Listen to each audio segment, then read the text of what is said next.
welcome to Third Eye. A chosen one will defeat the great evil. Viva el Corvo! Crap. I am sorry. Nothing is working. You are the greatest failure in the history of existence. Question of the cards. What could rescue me from the sludge pit that is my life? That is the definition of not my problem. What have you brought into this house? Third Eye from Felicia Day. Listen on Audible. Hi, nice to see you guys. Nice to see you. The creator in the present. Thank you. Love your shirt. Thank How you. are you enjoying your con so far?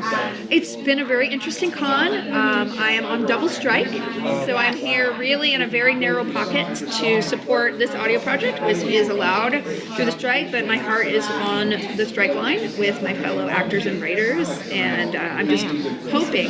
Thank you so much. Pencils down. That's right. Yeah. It's fascinating how much new titles through Audible, through all the audio companies, are just expanding the horizon for everybody. I mean, like, for example, like the strike for cameras and whatnot, but I feel like with stories, I think somebody said it, like, we consume too much on a daily basis, and to be frank, prices are going out the wazoo for film and for TV. This is becoming what, film used to be, where it was affordable thing. Anybody can access it, people can experience it in multiple ways. When you're creating, is that something that you take into account, or are you just like in the zone, letting go, and how much do you have to pay? I mean, I'm certainly known as somebody who works in alternative media, only because I want to tell the story the way I want to tell it, and in general, Hollywood doesn't want to tell my stories. Right. I have pitched a lot. I've developed quite a bit of IP, of my own IP, of other people's IP. It was not a great experience for me as a writer, because I just like making stuff and releasing it. And so this is the opportunity for me to tell a story about characters I love and be able to make it the way I wanted to make it. And, I did a lot in the web series world as a producer, a writer, an actor. That world doesn't really exist anymore. You really can't make affordable, low budget. You just can't do it anymore. It's just not there. The audience isn't there. It's just a different world, which is fantastic. It's fine. The life moves on. But so this particular project, I believe this is the best version of what the project could be, because I don't think the story, the way I wanted to tell it, would have ever made it through the Hollywood development process to make it this way. All right. I'm happy you got it made. Thank you. Yeah, I mean, it's a lot. It's over 400 pages of material. It took 5 years to write. It's definitely filled my COVID days with as much joy as I could get. And it really is a love letter to everything I love it. Taking in like fantasy, comedy, adventure. It's everything I love. Where do I start?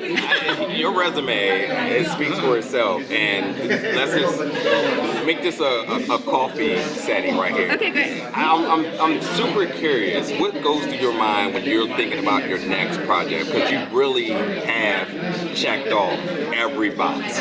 So you're just sitting around having a cup of coffee right now, knowing that you're generating more thoughts, more ideas. So just talk me through those moments when you're almost self-reflecting in terms of your creativity. I think the best stories are you just have to tell them.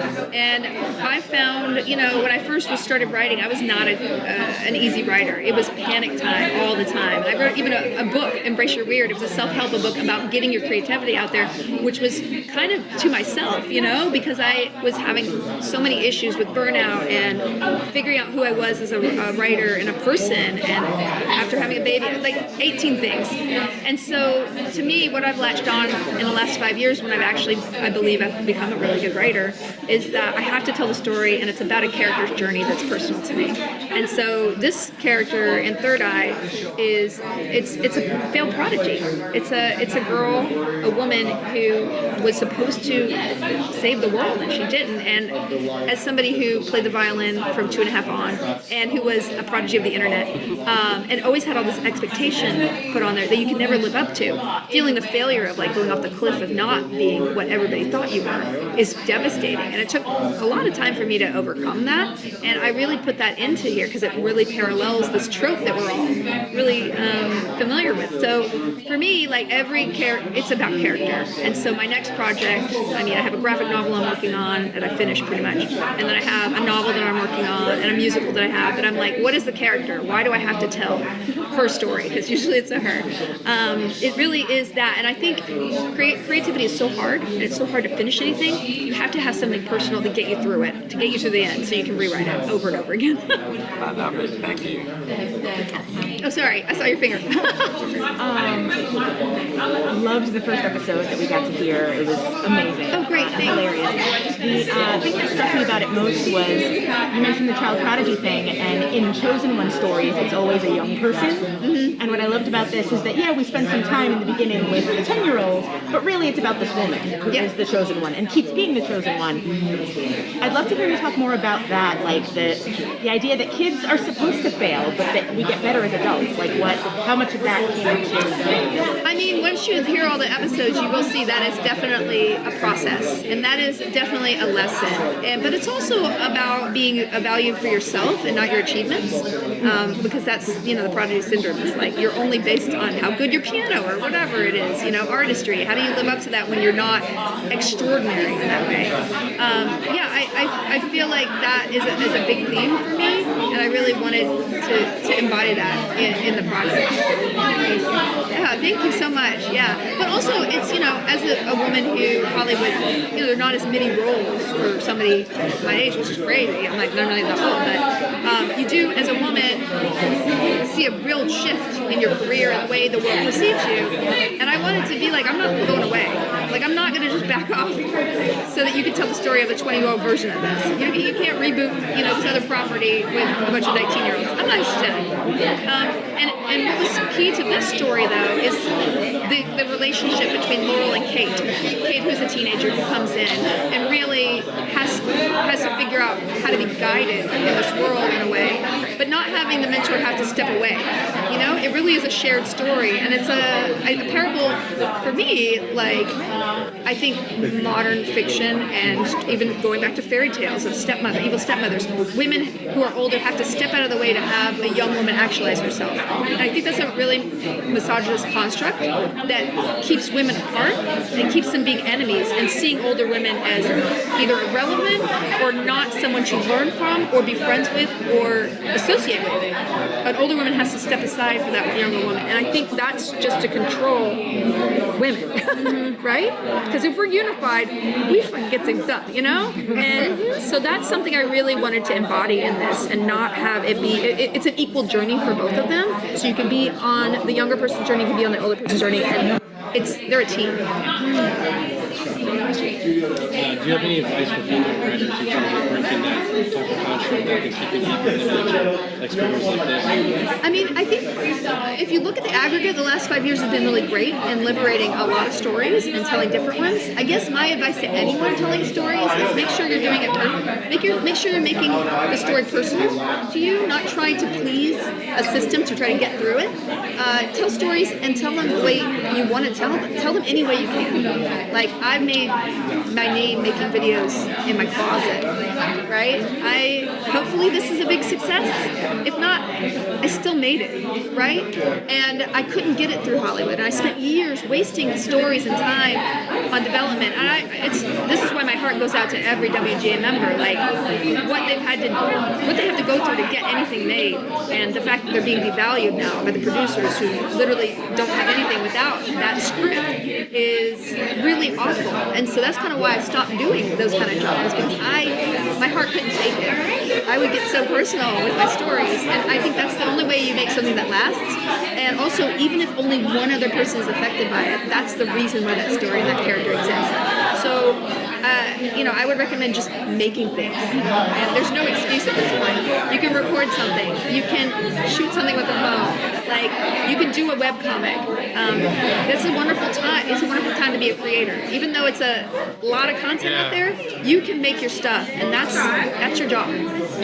What do you think about the impact that your story is having on the vision impaired who can't access this kind of story, and now that this kind of platform of it is offered a way to tell a story for people who maybe are vision impaired to be able to witness and experience this story? I mean, it's incredible, and it's been a wonderful lesson in storytelling for me to think about storytelling without visuals. As an actor, as a writer, trying to convey a sense of place, relationship, action, and it took a lot of writing. It's not the same kind of writing for TV as it would be for audio. I have to explain a lot, but I don't want it to feel like exposition. I want to give somebody the impression that how do we paint a battle with nothing? Like, it has been, and I have to say that Mumble, the production company who was doing a lot of the editing and the sound design and the soundtrack, which is incredible, like, that attention to detail has made this like one of the most special projects that I've worked on. So I really am grateful and I'm empathetic, and I would love to do it again. Thank you.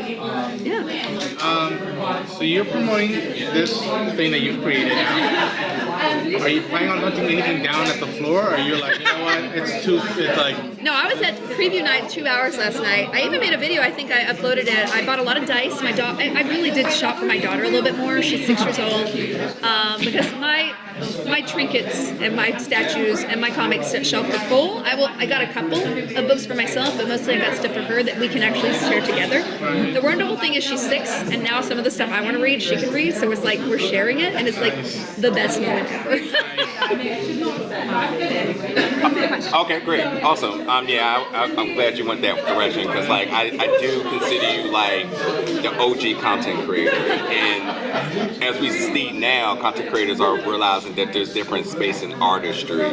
What's sort of your message to the folks who may not have thought there was a path to go a specific way, but now it's seeing that the world is much bigger than they initially imagined? Yeah, what I think is wonderful is that a lot of the times people think they're, that content that they can release immediately is a ticket to Hollywood, which is not necessarily the same. Like, you can look at my career. Like, not everything I did got lifted up to that vaulted, level, but at the same time, I'm here and I'm making a living. I have a career. And the wonderful thing is, as the years have gone by, people can make a living in many different ways. So you don't have to tailor your creativity to Hollywood. It's a different world. And yes, that's great if you can fit in there, but don't only put yourself in a box to please that business, because that's not a business that embraces everything. And if you're a creator that's a little bit outside the box, don't try to change yourself completely to fit in that box, because your stories still need to be told the way you need to tell them. We're going to clap for it. Thank you. All right, thanks so much. Can we go to the Yeah, I think him and you can do one on the table.